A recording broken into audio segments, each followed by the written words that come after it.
Ladies and gentlemen, good afternoon, and welcome to Cheesemans Ecology Safaris live webinar at noon Pacific. Wild Zimbabwe, walking safaris, big game, and local insight. I'm Adam Walter. I'm the marketing director here at Cheesemans, and I'm thrilled to have you with us today. Whether you're one of our seasoned travelers or you're just discovering safaris for the first time, this presentation is going to take you in one of Africa's wildest and most rewarding destinations, Zimbabwe. Our July 2026 expedition is far more than just a classic safari. It's a deeply immersive experience, blending exclusive wildlife encounters with on-foot exploration, unique photography opportunities, and meaningful connections to the communities and conservation efforts shaping this remarkable part of the world. From walking beside rhinos to watching elephants at eye level from lookup blinds, this journey delivers an unforgettable access to the nature in one of Africa's most unspoiled regions. We're honored to be joined today by our special guest, Vusa. He's the expedition's leader. He's one of Zimbabwe's top professional safari guides. He has years of experience leading walking safaris and a deep personal connection to the area. He brings a rich perspective to the region's ecosystems, its wildlife behavior, and the cultural heritage. We also have Elizabeth Kohler. She's our wildlife safari coordinator for this specific trip. She'll be available during the Q&A for any specific detailed questions you have about the trip. And Tad Bradley, he's our longtime partner and representative of our in-country operator. He's helped design and oversee the seamless delivery of this trip. What we're going to cover today is things like the iconic wildlife of Zimbabwe, which includes elephants, painted dogs, lions, rhinos, etc. The unique field logistics that allow for remote off-the-grid exploration that is unique to this trip. Community-driven conservation projects, how the trip helps fund schools, clinics, and wildlife protection. What makes July 2026 ideal for visiting Zimbabwe? And then we're going to finish at the end with a Q&A. If during the presentation you do have questions, no big deal. Please drop them in the chat at the bottom. I'm going to be monitoring that. And as we go along, I'll field those questions and I'll get them to Tad and Vusa at the end and Elizabeth if necessary.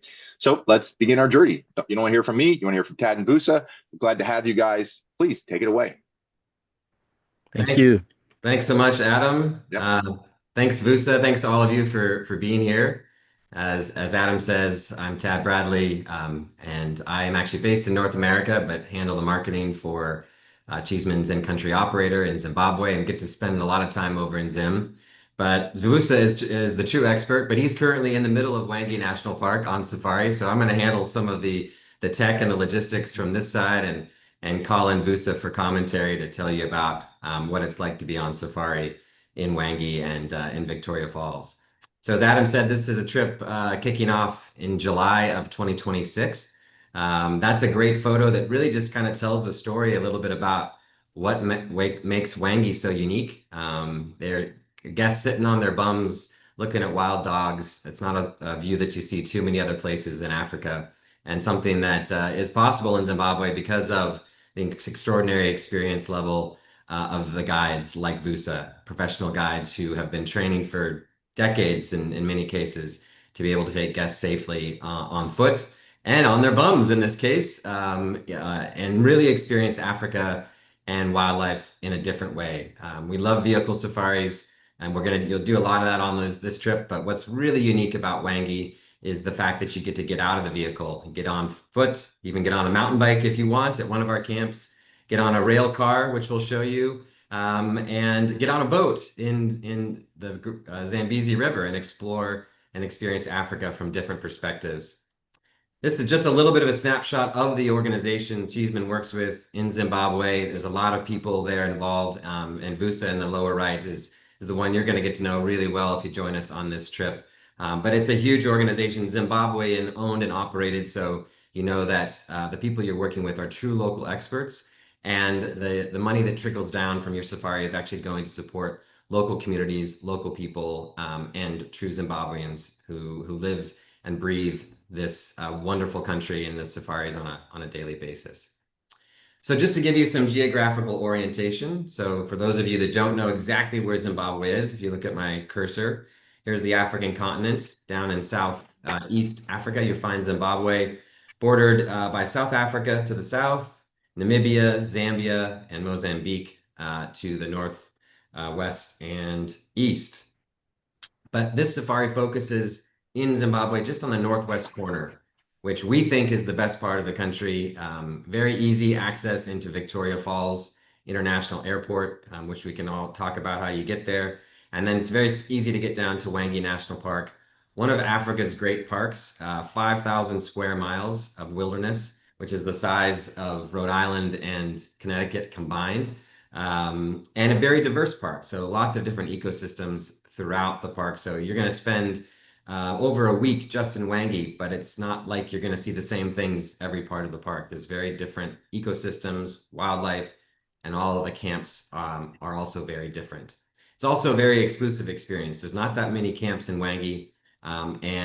For an example, the Serengeti is about the same size as Wangi National Park. We all know the Serengeti, amazing experience there, but they have on average about 500,000 visitors a year. Wangi has about 50,000. So a fraction of the number of visitors just because there are far fewer camps. So you have a much more exclusive experience when you come to Zimbabwe and head off to Wangi.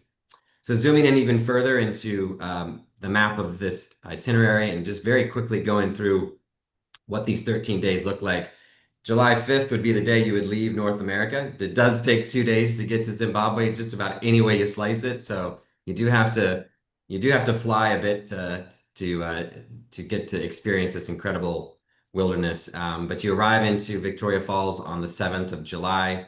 Got a night at Pioneer Lodge in Victoria Falls, and that's really just to kind of shake the jet lag off and get ready for your safari. The next day, it's a road and rail transfer to Wangi. We'll talk more about what the rail means. You've got 4 nights at Bomani Tented Camp down there in the lower right of your screen, the far southeast corner of Wangi, where you're going to have some amazing experiences with rhinos, rhino conservation, learn and meet the community there, and not just, village tours that you hear about in other parts, real meaningful, authentic community experiences. And of course, game drives, walking safaris, lions, cheetahs, elephants, and more in this part of Wangi.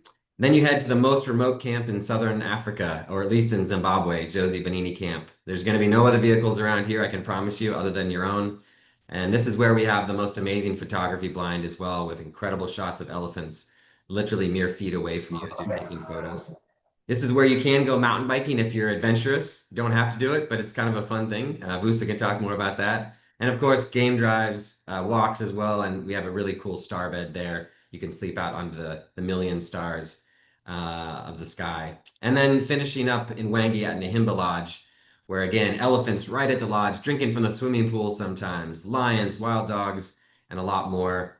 And your final 2 nights are back in Victoria Falls, where you actually do get to go and experience the falls, both on a walking tour and then a sundowner cruise on the upper Zambezi River. So a great way to finish off the safari, toast your experiences, and enjoy one last African sunset before, sadly, on July 19th, you have to depart and head home, unless you extend your safari with Cheesemans somewhere else in Southern Africa, which of course you can easily do. Why is this expedition unique? Why would you book this over anything else? I talked a little bit about the exclusivity, and that's really key here. There are very few other vehicles around in Wangi. It's going to be mostly just you and your vehicle of probably 6, maybe at the most, a couple of vehicles, but it's a small group. And it's a big 5 sanctuary. So you can see elephants, lions, cheetahs, leopards, painted dogs, buffalo, and rhino because of the extraordinary conservation experience that Cheesemans has been helping to support here in Wangi, which we'll talk a lot more about. But you're going to get to walk mere feet away from rhinos and meet the conservationists and the team that's protecting those endangered species. As I mentioned, a lookup blind, we call it, an underground blind at water level, being able to take amazing photographs of elephants literally from feet away. You don't need a big zoom lens here. Your iPhone is going to be just fine, I promise you. And this is at Josie Benini Camp, the most remote camp in Wangi. Truly a conservation success story. This camp was built to deter poaching in this part of the park years and years ago, and it's done an extraordinary job of doing just that. And you really, truly do get off the grid. And then, of course, World Heritage Site, UNESCO World Heritage Site, one of the 7 natural wonders of the world, Victoria Falls. I mean, that's kind of the cherry on top of this amazing experience in Zimbabwe. So just to kind of go through the itinerary, and then Vusa is going to come in and tell us about what he does on the ground and what it's like. But I'll start in Vic Falls. You have arrive in Victoria Falls International. Lots of ways to get there coming from North America. Many people will fly through Johannesburg, might even spend a night in South Africa and then fly up to Victoria Falls. Of course, you can work with Elizabeth to determine that. But you arrive in Victoria Falls, you have one night at this lovely Pioneers Lodge located just mere miles from Victoria Falls. But this is not about going to the falls on this part of the trip. It's more about just chilling out and like I said, shaking off the jet lag, getting a good night's sleep, having a nice meal, meeting Vusa, meeting the rest of the team of your group, and talking about anticipating the fun to come on safari. So I do have a picture here of Vic Falls, but you probably won't see it on this particular part of the trip unless you fly in and happen to be on the right side of the plane, and you do oftentimes see Victoria Falls from the air. The next day, it's off to Wangi National Park, straight off on safari.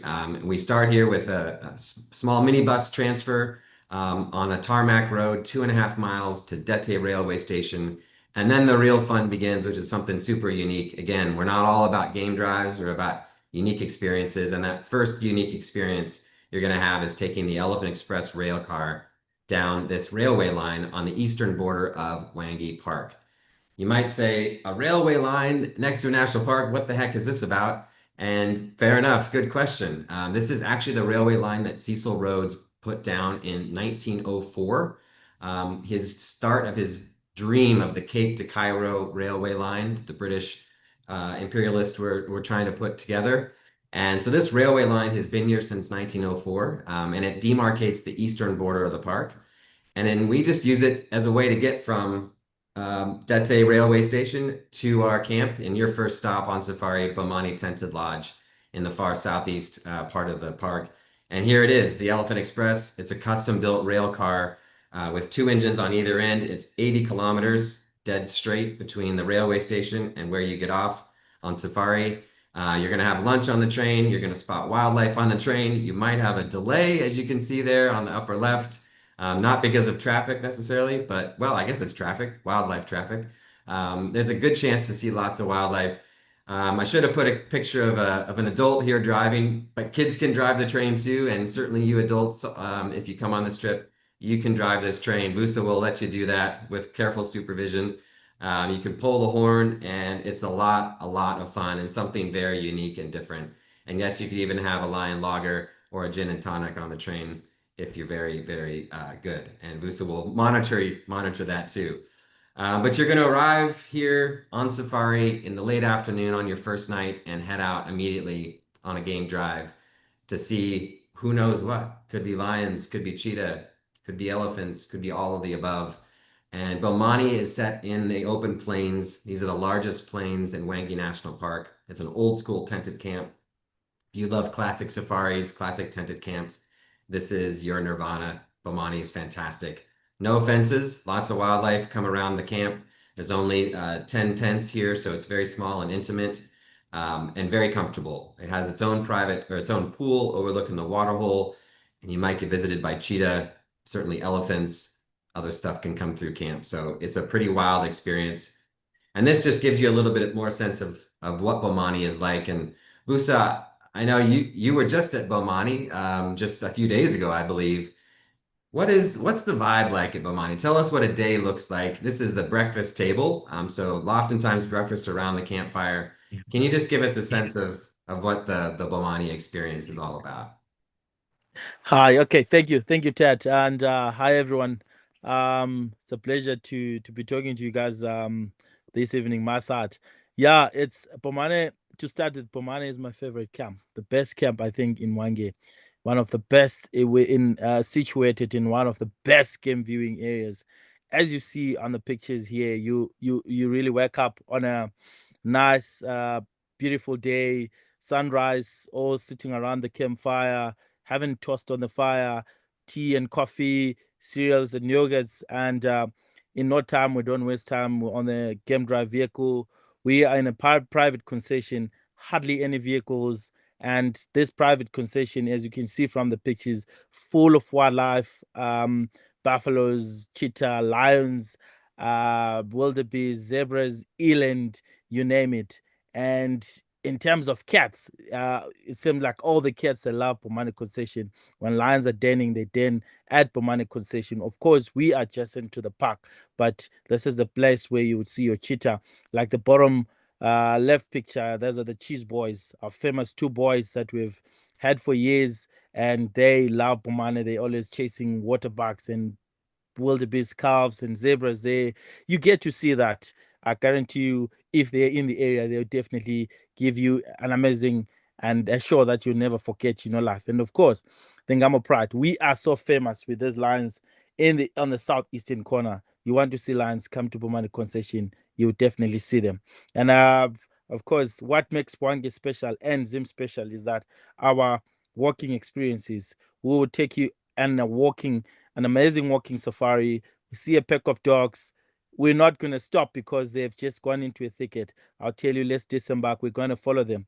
And we find them, put ourselves in a safe position, not only with the dogs, we do this with elephants, we do this with buffaloes, and give you amazing experiences. So yeah, Bomani, you would set off on a morning game drive.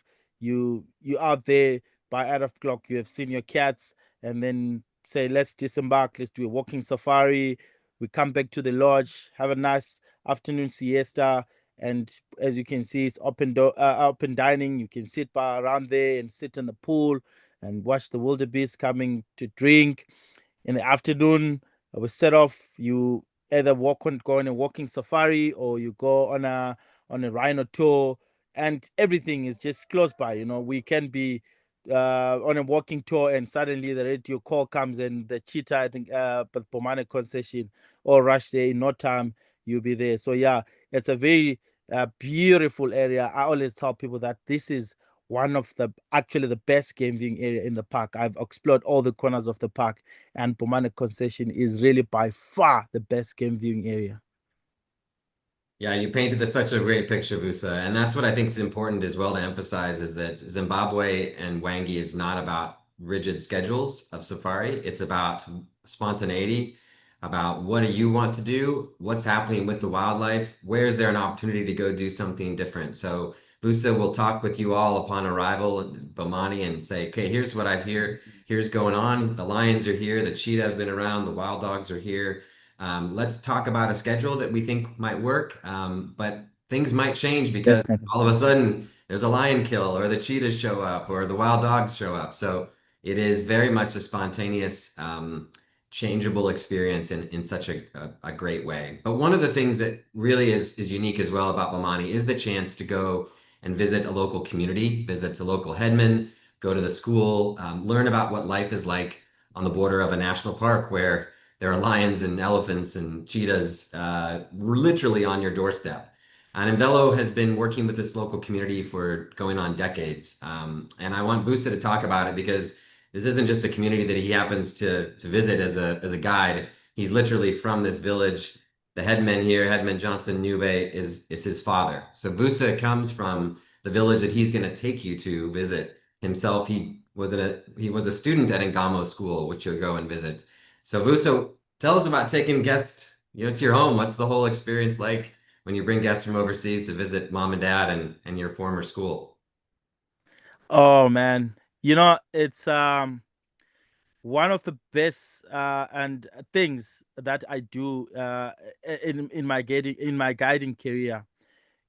From heading cattle around this area and fighting elephants and hating this wildlife, because we are peasant farmers, man. Our school fees comes from cattle, and all our food, we grow our own food from chasing elephants at night in the fields and helping my brothers, and eventually getting an opportunity to become a safari guide in my own area. It makes me feel great every day.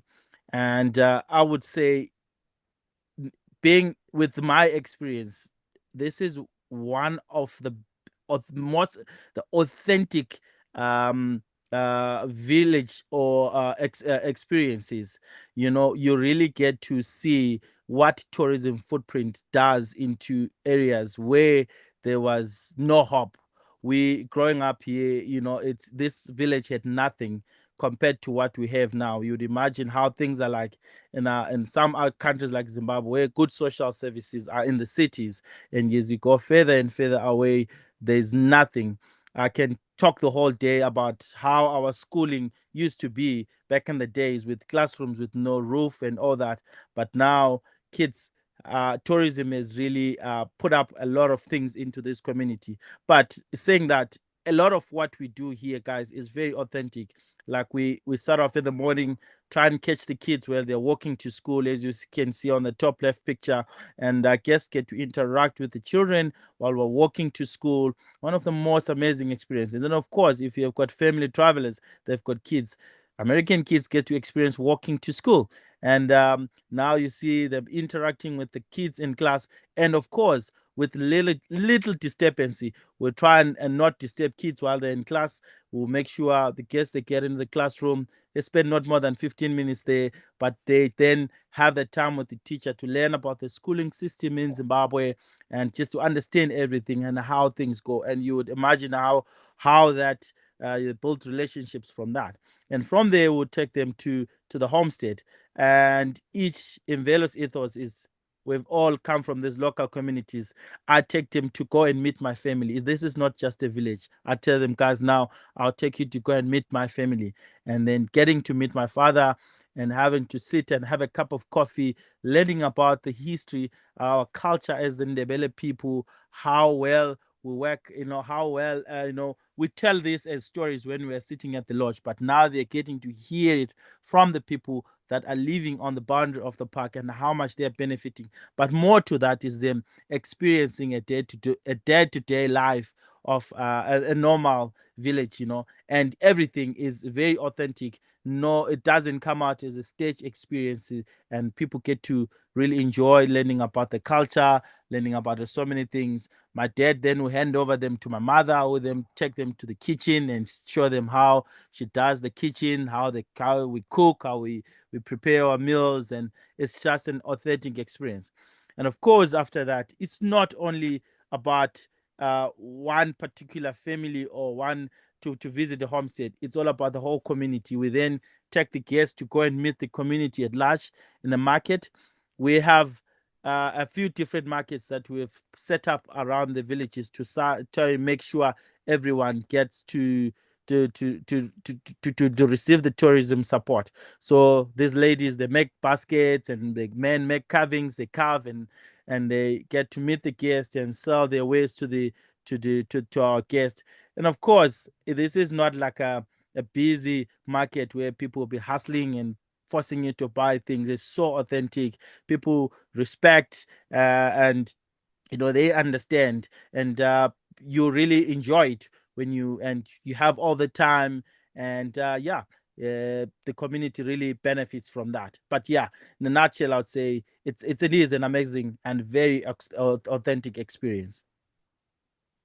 As the founder of Invelo often says, Vusa, spend your money at Ngamo Village Curio Shop and not at the duty free in Johannesburg, where who knows where those things have been made. But here you're actually handing money to a woman or a man who probably have kids, and literally $10 is school fees for a semester. So with a $10 purchase, you just sent a kid to school. So it really does have a direct impact.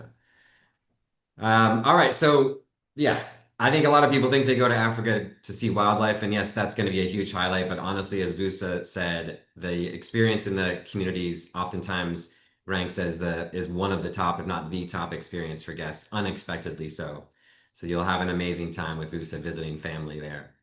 Another really unique thing about this safari, as you mentioned earlier, is the chance to see and walk with white rhino. But it's not just amazing because these are white rhino you get to walk with, which is very rare throughout Africa. But these are rhino that are actually owned and live on community land bordering the national park. It is the first time in history that white rhino have been translocated from private land. This was at the Malalangwe Reserve in southeast Zimbabwe. The first translocation was May of 2022. For the first time in history, white rhino have been transferred from private land or national parks to community land in Zimbabwe to be protected and owned and managed by the local community. This is the same community that Vusa just talked about visiting, literally a few miles away from Ngamo village, inside a fenced sanctuary bordering the national park. We have two amazing rhinos that you are going to be able to walk with, Vusa and Kusasa. This happened again back in 2022. A second translocation happened just last year about this time to a second sanctuary a little bit farther down the park border. And eventually the goal is to create a self-contained rhino sanctuary on this entire southern border of Wangi National Park. It truly is one of the most groundbreaking conservation stories and efforts in Africa today. And you may have seen an article about this very project in the New York Times earlier this year. I think the highlighted piece here really says it all. This journalist, Tim Neville, as he says, he's had close encounters with grizzlies and gray whales, magical yet terrifying experiences both, probably the grizzlies especially. But even those could not compare to experiencing the rhino on foot in Wangi. So I'm going to play a very short video here. You may or may not have sound, but at the very least, you'll get to see what this experience is about. And Vusa and I can kind of talk through what you're going to do after we play the video here. It's just a short minute video. When we first created the Mvelo Ngamo White Rhino Sanctuary, we always knew we would have an incredible guest activity that would interact with these rhino. But what has evolved has exceeded my wildest expectations. This World Rhino Day is a real treat for us. It's about celebrating two new community rhinos, Cheesemans Ecology, the first back to the area in about 20 years as part of the Community Rhino Conservation Initiative.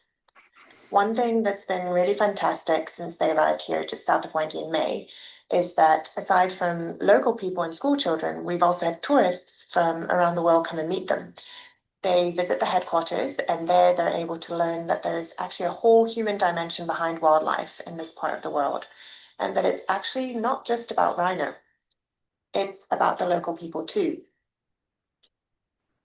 So when tourists visit Vusa, they're in fact contributing to the entire web of life in and around Wangi, the people and its wildlife.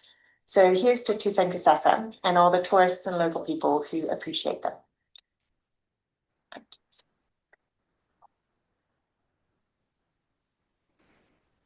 So I hope you could hear the sound there, but I think the final bit of that video really tells the story. I mean, this woman looking at the camera and saying, "I'm just so happy," to be that close to these endangered creatures safely with amazing guides and the Cobras team is really a once in a lifetime experience for guests. So Vusa, take us through what that's like when you bring guests to the Ngamo Sanctuary. What are they feeling? What are you feeling? This is your community's land as well. Walk us through that. Man, thanks, Chad. Guys, this is like the whole thing is about the story, and this is one of the most amazing experiences in the safari world in Zimbabwe. Knowing and learning how this whole thing started from our community giving out land, their grazing land, to put up rhino or a conservation project. But just for guests, we all come from the local communities. We all come from this area. We grew up in this area. We tell the story about how we used to head cattle around this land, where we have put the rhinos. That's where we start off. And visiting Hotel Charlie, which is our sanctuary headquarters, and learning more in depth about the story of how the rhinos were brought into this area, and meeting the Cobras, all the young men and women that have dedicated their lives to take care of these rhinos. It's just amazing. And just at the end of it, to actually meet and see these rhinos and get that close interaction with the rhinos. I've been to so many places in Wangi, but this experience on its own is just out of this world, and guests love it, really enjoy it, like you saw the picture, the lady actually in tears after she has had an amazing experience with these amazing creatures. So yeah, it's really out of this world. The way we do it, the way we take guests there, and of course, safety is key. Us as professional guides, we make sure guests are safe and they're on the right side of taking pictures and learning, getting to talk to the cobras and listening to them and seeing how they interact with these animals. They're wild animals, and we make sure everyone, it's really an amazing experience. Yeah, I think I've had the privilege to experience it several times, and I just get goosebumps thinking about reliving that experience. And I'm sure Vusa, you've done it even more times, and I imagine it's the same for you Definitely. every time.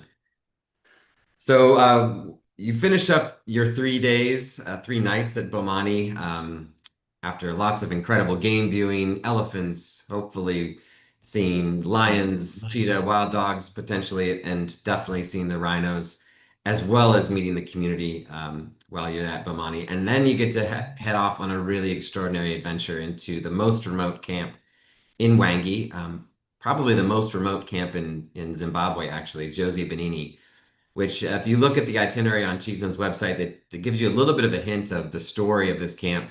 And I won't go into the whole story, but there's an amazing conservation and community story about why Josie exists today. Years and years ago, the poaching in this part of the park was a serious problem, and this camp was actually put up in an effort to bring more people into this very remote part of the park, just to get more eyeballs and more bodies and more people shining the light on this part of the park. And it has done an extraordinary job of eliminating that scourge of poaching that exists, well over a decade or two ago. And now for guests that get to come to this really remote outpost, as one said, it feels like you're on the edge of the earth. If you really truly want to unplug and get away from the world, Josie, it may just be the very best place.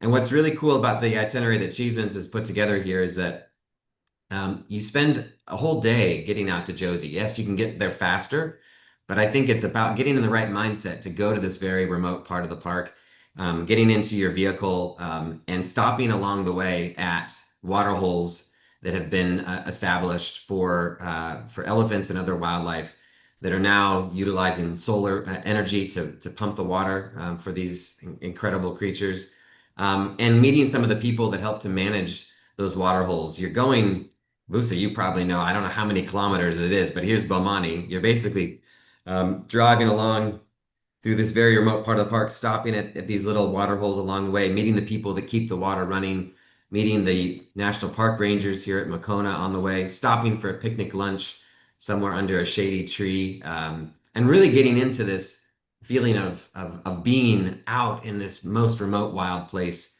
until you arrive at Josie Benini and the far part of the park. And I think this really says it all, this quote, off the grid, pure remoteness. So Josie has 6 tents, these barrel tents you can see, very comfortable.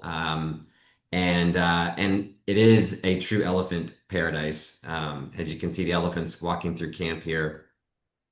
But what's really extraordinary about Josie is there's very few barriers between you and the experience itself. There's no lodge per se here. It's eating out under the stars, eating it around the campfire at night, looking out at a blanket of a million stars above you. If you want to roll your bed out onto your deck and sleep out under the stars and stargaze at night, you can do that if you wish. Vusa, the last time we talked, you were actually at Josie listening to the elephants trumpet around the water hole. Give us, what is your feeling about this camp, and what do guests particularly appreciate about getting into this amazing remote place?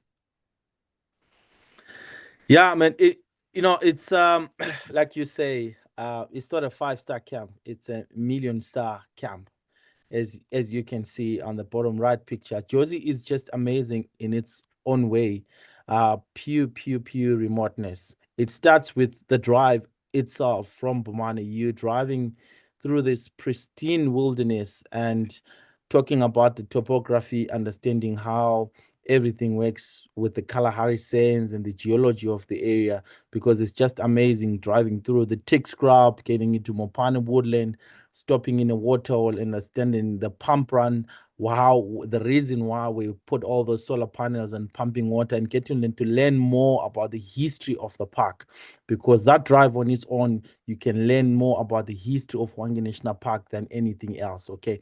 And then getting to Jozi, uh, the picture tells the story itself. You're sitting there, you can go 1,000 meters high and not even see any artificial light. That tells you how remote the camp is and the experiences there. You go there. On my last trip there to Jozi, driving through different waterholes, seeing hundreds of elephants and getting to know. And it's all, of course, not all about the elephants. You see other stuff. On the leopard behind me, we actually saw it on our way to Jozi. You know, that's one of the highlights that but mainly it's about the story about Hwange National Park and getting into the camp itself, pure remoteness. The stuff there, quite amazing, amazing walking areas. We do mountain bike riding. So it's just a gem on its own. No camp compares to Joseph Banini than anything else.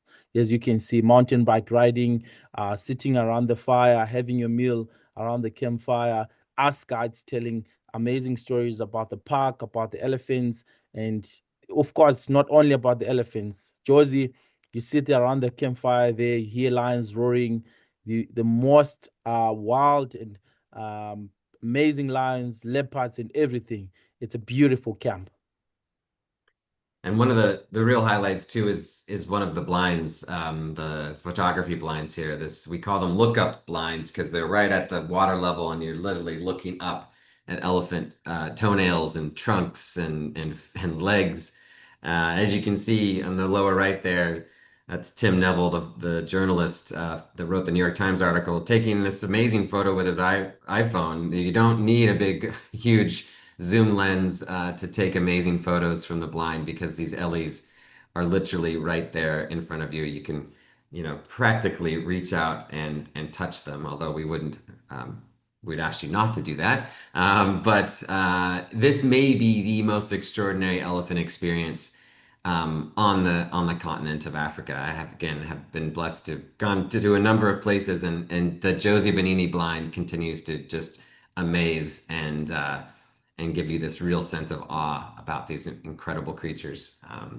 And as Vusa said, yes, it is a lot about the elephants at Josie, about the remoteness, but there's quite a few other species that you will see that are sort of unique out here. Sable and roan, which are two types of antelope that you don't see very many other places, and there's good numbers of them coming down to this water hole at Josie Benini as well. So you've now experienced this really incredible remote place. As Vusa says, there's a whole story about it, which is what I also love about going to Zimbabwe with guys like Vusa. Is it's not just about ticking boxes and checking and looking for the big five, but it's also about the story of the place. Why are you there? Why is your visit important? And as you said, we just barely touched on it, but Josie Benini is a place that has a real conservation story and ethos to it as well. So your visit actually is truly making a difference in protecting wildlife and protecting elephants and other wildlife.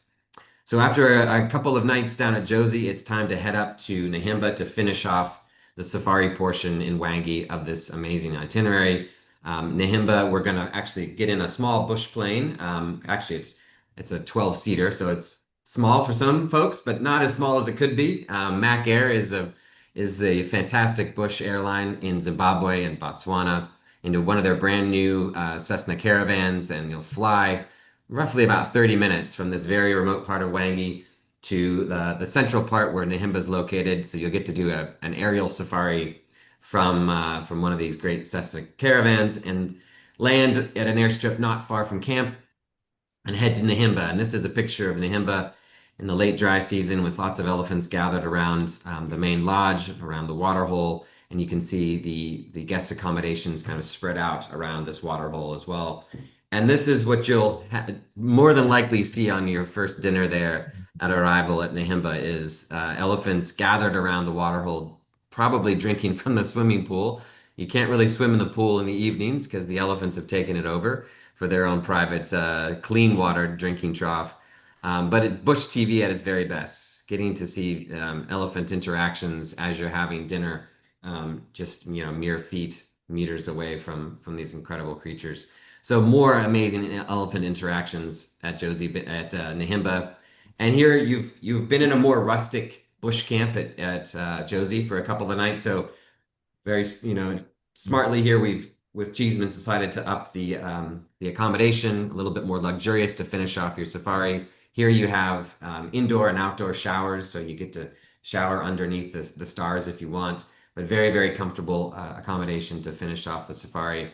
And as Vusa said, there's more to Wangi than elephants. That's a big feature, but incredible lions. And one of the unique features of Nahimba is lions that have learned how to kill elephants, which is not an easy feat, as you can imagine. But you can see this lion here, lioness in the lower left, how burly and strong her shoulders are, and that's from this learned behavior of killing large creatures like elephants. It's not something you'll probably see in person, but you will see these incredible lions who have learned this craft of taking down elephants over generations, being taught from generation to generation. And time around the waterhole, getting amazing sundowner pictures. When I was there just last May, I saw wild dogs, cheetah sometimes, and leopard, as Vusa said as well, plus lots of other game in this part of the park. And what's really nice about this itinerary is you're spending time in 3 different parts of the park in 3 very different lodges as well. So nothing feels like it's a copy and paste from your previous stop. So this will be different than Josie. This will be different than Bomani, but a great way to finish your safari in Wangi. And then from Nahimba, it's up in another airplane, small plane, flying up to Victoria Falls and back to the river. So this time you're going to be staying at the Palm River Hotel, which is located right on the Upper Zambezi. Beautiful hotel, very comfortable, and it's that location on the river, which makes it particularly special. The next morning, we'll go and do more than likely a sunrise tour of Victoria Falls, where you can get some of those beautiful rainbows as the sun is rising, and just amazing photography opportunities over the falls. Vusa, you've been to the falls, I'm sure, dozens of times. Looks like we may have lost Definitely. Vusa, actually. Oh no, are you still there? There you are. You've been to the falls dozens of times. But can you sum it up in a minute or two? What is that falls experience like? Does it always leave you in awe, as it does for me? Definitely, definitely. I like to go there for sunrise. At the crack of dawn, I like to take the guys out early in the morning and say, guys, we're going out there. One beauty about that is that, as we all know, Victoria Falls being one of the 7 wonders of the world, it's, of course, you get traffic there, but if you get your guests up early and you got there as early as you can, you get to watch the sunrise. As you can see on the picture, it's quite amazing. You get to give them that photo opportunity without anyone standing in front of them or disturbing them, and it's just an amazing, amazing experience. And the beauty about that is that going out there early, it's a walk. You walk almost about 1 kilometer down, almost 2 km if you can, and then you get to do it as early before it gets too hot, as we're traveling in the hot summer months. And yeah, it's just out. Every time I go out there, every time it's like I'm seeing it for the first time. I always get excited just hearing in the sound, getting into the gate, and the excitement. But of course, the main thing here is to give you guys a nice photo op and just experiencing the falls on a more exclusive experience. Yeah. That's it, exactly. Getting there early before the crowds and the heat, and getting that spray from the falls as well. So you may end up having 2 showers that day, one at the Palm River and one at the falls themselves. At the falls. It's been a busy safari, so probably after that early morning tour, you'll spend some time relaxing, resting at the hotel. There's other activities that you can talk to Cheesemans about booking during the day.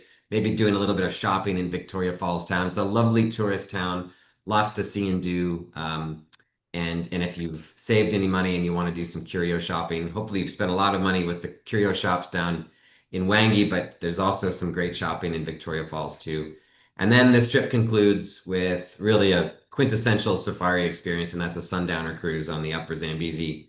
This is the Rakanye boat, which is a beautiful old vessel, small, intimate. I think it only seats about 12 people. So there are bigger boats that can do sundowner cruises, but we like to use the Rakanye because it does have that kind of historical feel to it, and it's much more small and intimate. So you'll have drinks of whichever you would like to toast your time on safari, overlooking the Zambezi as the sun sets, some appetizers and nice little treats to finish up your safari. And of course, Vusa will be regaling everyone with his stories. The guests that are with him will talk about some of their favorite moments. This is just a great way to wrap up the experiences of the last week on safari in Zimbabwe. And then finally, just to wrap up, again, back to the why. Why would you go on this trip? Aside from all of the experiences that we've talked about, from seeing lions and seeing cheetah, leopards potentially, the rhino, the elephants, going on the Elephant Express rail car, riding mountain bikes if you want to at Josie Benini, going into the communities to meet Vusa's father and mother potentially, going to the school, all these amazing experiences that you will have had. I mean, that alone is a reason to go on this trip. But I think what Cheesemans has done in partnering with us on this is making sure that the money from your safari actually goes to support more than just the lodges, but actually supporting the communities as well. And these are just a handful of some of the projects that we're working on an annual and daily basis, serving over the course of the last several years 4.5 million school meals. Last year during the drought, it did 3,000 school meals per day to 12 schools because of the failure of the rain, so there weren't enough crops. Drilled well over 100 water wells, equipped them, helped to maintain them with the community's assistance as well. Inside the park, pumped almost 1 billion liters of water for wildlife, elephants, and everything else that needs water during the dry season. And then the Smile and See project. Over the course of the last decade plus, we've treated almost 50,000 patients with both improving their dental hygiene as well as now optometry projects. Last year, in 6 days, these amazing dentists and optometrists who come down and volunteer their time did 7,200 patients in 6 clinic days in very, very rural areas, not in hospitals, but sitting under tents in the hot summer heat in Zimbabwe. So I think you can feel good about knowing that that money that does flow from tourism, both from contributions, guests like yourself, and from the company on the ground there too, goes into providing really necessary social services for the people in these communities. Vusa, I'll let you add anything else you want on the projects that you're involved in on the ground and in Ngamo and beyond. Yeah, guys, it's really important.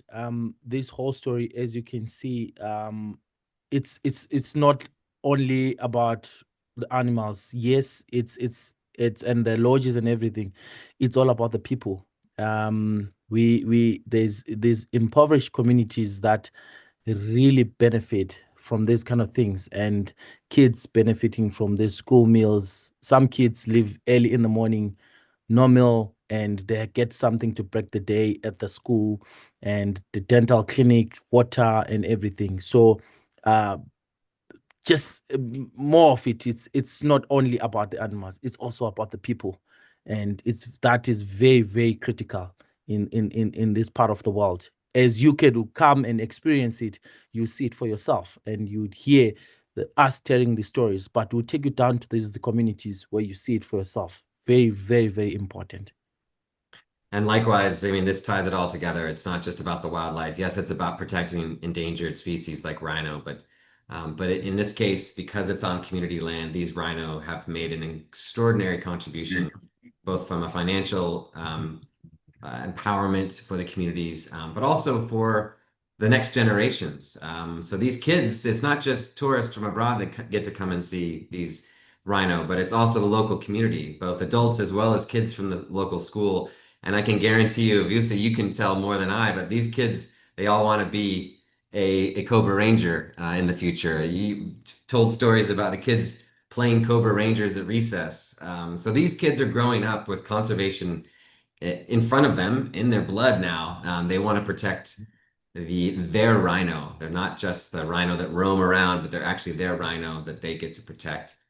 I can imagine that as a role model that you are for the community, it's just must be a pretty amazing feeling to know that this next generation is going to follow in your footsteps.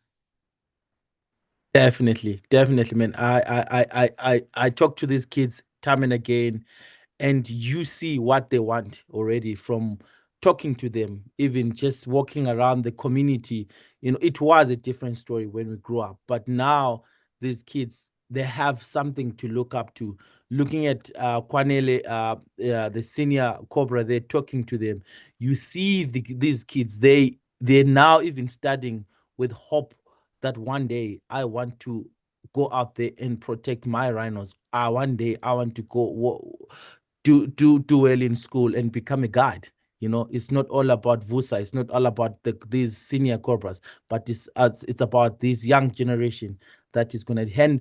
We have to hand over the stick to them, and we see that from when we're talking now. My kids, even my own children, I hear them talking about. They ask me about Tuza and Gusasa when I get home. So that's really a great story there. I love it. Well, that's it for us.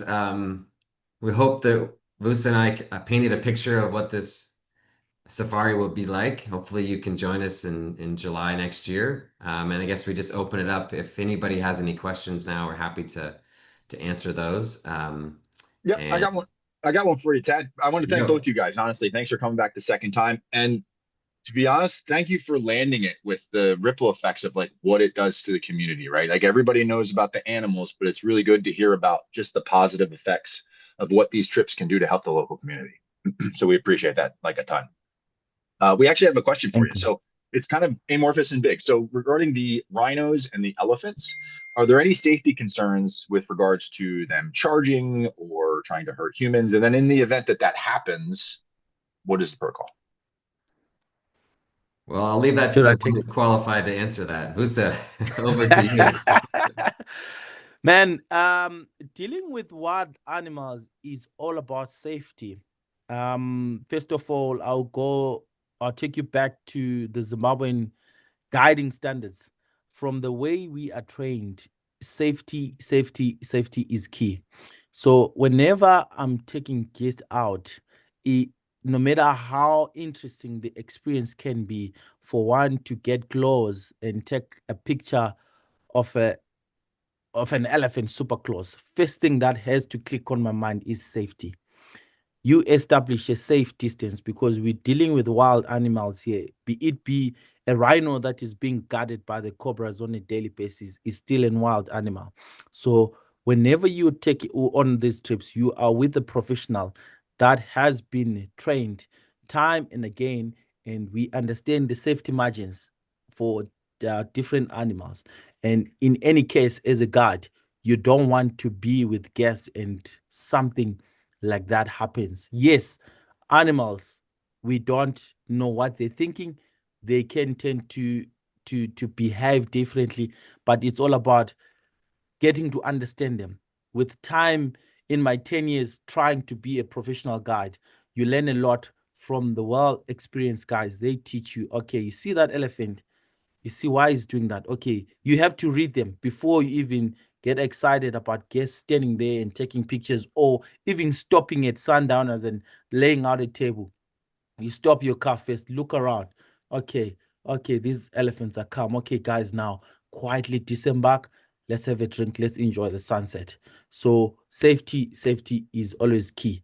And yes, animals do get to charge, but in extreme cases, that's why in Zimbabwe, when we're going for a walk, we walk with the rifle, and we walk with the rifle just in case.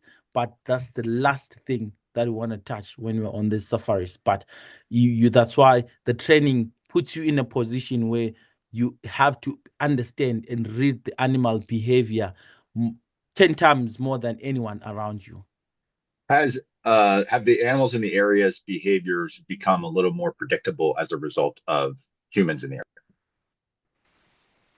Not really. We try really to avoid that. I would put as the rhino experience as an example. As much as the cobras stay with them, protecting them, we always keep those safety margins. We always give them their space.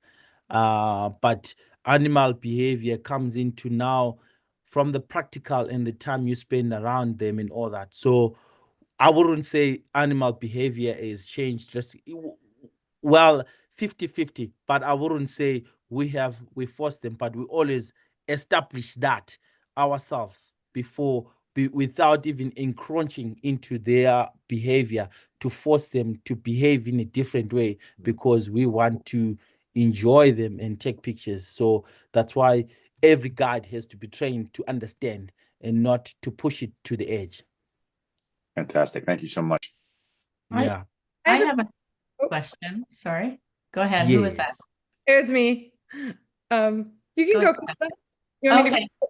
Well, Or- I just was wondering, so Zimbabwe, this is just so incredible as a safari. I just was wondering how you think as an operator, it really differs from what you might experience in other parts, other countries in Africa. Yeah, I'll give you my opinion, and then Vusa, you can chime in as well. I think one of the biggest, well, there's two main things. The first is the level of exclusivity. As Vusa and I have talked about, Wangi is a huge park, and there's only a handful of safari camps in that park. Wangi is about 5,000 square miles, which is about the same size as the Serengeti. And taking nothing away from the Serengeti, it's amazing. The game is incredible, but there's on average about 500,000 visitors or more to the Serengeti annually, and Wangi has about 50,000. So I'm not good at math. 10% of Yeah. the Serengeti maybe. And when you're going to places like Bomani and Josie Benini in particular, as we said, Josie is the most remote camp in Zimbabwe, and you will not see another vehicle other than your own, or maybe one other from camp, depending on the size of the group, that entire time that you're at Josie. And at Bomani, you might see another 2 or 3 vehicles throughout the day. But that exclusivity and the value as well for that, the price of the safari for that level of exclusivity is pretty extraordinary. That's number one, I think. And number two is the variety of experiences you can have on safari in Zimbabwe because of the level of training that these professional guys like Vusa go through. As he said, it takes, up to 10 years or longer to become a professional walking guide in Zimbabwe. And so as a result, these guides are the best trained in Africa. And you can safely go on a walking safari or on a mountain bike with them. And then you have things like the Elephant Express rail car, which is totally unique and different, special. You have the Sundowner cruise on the Upper Zambezi right above Victoria Falls. And then the community experiences also, I think, are very meaningful and authentic and unchoreographed in Zimbabwe, especially with people like Vusa who are from that community. And he's, like I said, taking guests back to meet his family, not to a staged village experience. This is actually real life. So it's I think less crowded, diversity of activities, best guides, and then real meaningful community interactions and experiences. Anything I missed there, Vusa, that you would add on as a Zimbabwean? Ted, you've nailed it. I'll obviously be biased from my own country, and for Wangi itself, I would say we are. If one wants to get an authentic safari experience, this is the place. I've been to Chobe, I've been to the Okavango Delta. You can drive around and see 10 leopards and everything. Not to try and talk down about all these places, but Wangi offers you the most of authentic safari experience, and like Ted says, a variety of other activities. It's not all about waking up every day and chasing leopards and cheetahs and buffaloes and lions and everything, but you get up every day with a mission to see a new thing. How cool is that? And you have one of the most experienced or trained safari guides that will stop and even talk about just a leaf, just a tree. We're not waking up and chasing leopards, and that is down the road and there's 20 cars around that leopard. But it's all about, understanding nature at dispatch with the well-trained professionals around you. Yeah. This is a good follow-up question to that information. Can you please share a memorable wildlife encounter from past trips that really captures the spirit of this safari? Ooh. It's deep. Oh man, there's so many. Vusa, Oh, I don't know man, what you go first, and you've got a lot to draw on there. Maybe your most memorable from your last trip or something. What do you think? Okay. I've got quite a few. I remember just last year, I had a lady that had traveled with us here for a few times. And the previous day, she said to me, Vusa, there's one thing that you have not showed me here in Wange. I said, what is it? She said, I would love to take a picture of a lioness carrying a cub on its mouth. Okay. You know how lions move their cubs because they're so sort of immobile when they're still very young. Okay. So we woke up the next day. We found this lion sitting. It was by the Ngamo Plains, Tate. So we know they've got cubs, but we haven't seen the cubs. They hide the cub for a while, and then for some reason I started hearing a meow meow out in the bush. I was like, okay, guys, I think the cubs here, they might have took off when we drove in, because when cubs are little, they hear a Land Rover or a cruiser coming, they take off and hide in the bush. Actually, they get the communication from the mother and they go and hide. And suddenly these lions, they move into the thicket. I was like, okay, guys, I think these lionesses are hunting. They look hungry. Let's just follow them along the road. We can barely see them on the road. And we drive, and then we hit a corner where now I can hear the cubs. I was so excited. I was like, guys, get ready, get your cameras ready. But you're excited. I've seen cubs so many times, but every day to see a brand new cub is just something special. And then this lioness walked towards us, and suddenly this little thing came running towards it. And then I remember saying to her, please pick up your camera. You're about to get that picture. Okay? Because I knew the cub coming out now, she's wanting to cross the plain. She's going to pick up the cub so she can move faster, because it's a tiny cub. And as I said that, the lioness picked up the cub. She got one of the most amazing pictures. 7 a.m. in the morning, the lioness is looking at us, picking up the cub and walking straight towards the vehicle. She was in tears after that. Amazing story. Yeah. Yes, thank you Wow. for sharing that. I have a question. Yes. Will the guests get an opportunity to either see or spend time with the female rhino rangers, the new female rangers? Absolutely. Yes. Definitely. Yeah.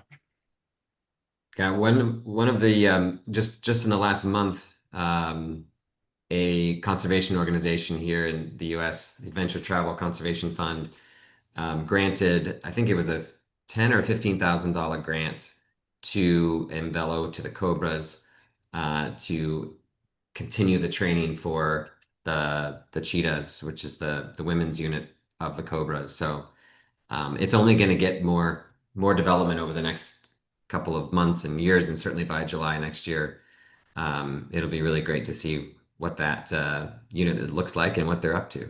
So definitely get to meet them next year. Awesome. That was fantastic. Anybody else have any questions? Sylvia, I see you're here. If you have any, just unmute yourself and go ahead and ask. We can skip the chat. Share screen. And I think Xavier, same thing. If you want to drop it in the chat, you do not feel like talking, you can do that.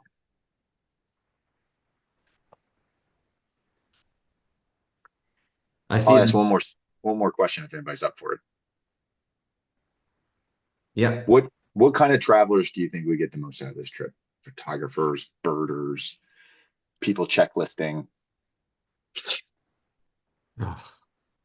Well, all of the above. I mean, I hate to All of give the you a above. lame answer, but all of the above. Yeah, there's the big five. So if you want to check boxes, there's a great chance to see all big five. Probably the hardest in Wangi would be leopard, but you can see that they are there over Vusa's shoulder. How many species of birds are there in Wangi, Vusa? 400 species, bird species, eh? 400. So plenty of opportunities for birders. I'm a birder myself, so I mean, going on safari in Wangi. You can see all the big stuff, but there's lots and lots of birds as well. And then the photographers with those blinds alone, the ability to take amazing photos of elephants in particular, but then, like Vusa said, you might get an opportunity to see a lion cub in a mama's mouth and get a photo of that. So, yeah. Yeah. So I figured out how to unmute so I can say what I said before, and that is I'm just counting the days till I can get on the plane and start out for Zimbabwe. This is really a terrific thing. And I'm coming with my son, Sean. So he'll keep a good leash on me to keep me from doing something ridiculous, more ridiculous. And I'll be there too. Oh, you guys are no fun. You're gonna gang up on me when it's time to ride the elephants. They'll say no. I mean, come on. Well, give your son a break so he can use the bathroom or something. Oh, okay. It's going to be great. It's really wonderful. So all we have to do is get there. Definitely. Yep. They'll be waiting for you, Sylvia. Okay. Yeah. Be careful what you say. I'm a great teacher. Get ready, Vusa. Oh my God. I've got shock absorbers. Oh, I'll try to be good. Indeed. All right. Well, if anybody has any other questions, we'd love to field them now. If not, we can wrap it. Tad, Vusa, Elizabeth, Krista, Stephanie, and everybody else that's joined us. I appreciate everyone for taking the time to come back for part two. I hope we answered all the questions and filled in all the blank spaces in your head and on your notebook. If it's inspired you in any way to join us on the trip, obviously some of you are. I'm dropping in the chat right now all of our viable links regarding the trip, where to find us on social. I'm going to patch the first part of this that we did, 2 weeks ago, in with this one as one big video. It's going to go up on our YouTube channel probably this week. Yeah, Wednesday. Yeah, Okay. This week, so that everybody that missed it can see it, and you can just keep watching it for forever if you want until your trip. So on that, I want to say thank you for everyone here. Thank you from everyone, Cheeseman staff, Tad, Vusa, and everyone that joined us today. Thank you so much. We really hope to see you in Zimbabwe. Yay. Thanks, guys. Have a wonderful day. Thank you so much for coming back. Thank Thanks, guys. Bye, guys. Can't wait Have a to good see day. you in Zimbabwe. Bye-bye.